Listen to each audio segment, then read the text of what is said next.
L'organisation des différentes élections présidentielles, législatives et communales dont la vulgarisation est en cours partout sur le territoire national. Alors que le pays est en pleine transition politique, les Guinéens aussi entre espoir et attente face aux promesses renouvelées par le président de la transition, le général Mamadi Doumbouya. Pour le peuple, difficile de donner ce qu'il ressent par rapport aux propos tenus par le président lors de ses vœux à la nation. L'annonce de l'élaboration d'une nouvelle constitution avec un référendum prévu dès le premier trimestre est perçue comme une étape cruciale pour sortir de l'impasse politique, mais un véritable mystère quant à leur tenue.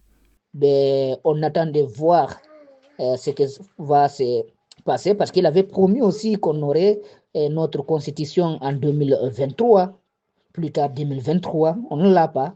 Il avait promis encore qu'il n'allait pas passer un jour de plus après le chronogramme, après le délai imparti. Eh bien, il est là. Donc, la déclaration représente beaucoup, mais elle pourrait aussi représenter beaucoup si toutefois il réitérait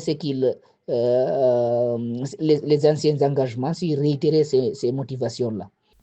Au-delà des émotions, les attentes des Guinéens sont partagées entre sentiments de révolte et détermination pour la fin d'une transition présente depuis septembre 2021. Alors, les attentes, c'est difficile aussi de parler parce que d'abord, le 6 janvier, il y a une manifestation qui est annoncée pour exiger le départ de la junte et il y a des coalitions qui ont déjà déclaré ne plus reconnaître le général Mamadi Doumbouya en tant que président parce que selon eux, il n'a pas à respecter ses engagements. D'autres attentes, c'est de savoir est-ce que cette fois, cette déclaration, elle est à prendre au sérieux. Est-ce qu'il va respecter, il va organiser les élections en 2025? Et la question principale, est-ce que les membres de cette transition seront candidats à quoi que ce soit? L'annonce des élections de 2025 devrait marquer un nouveau départ.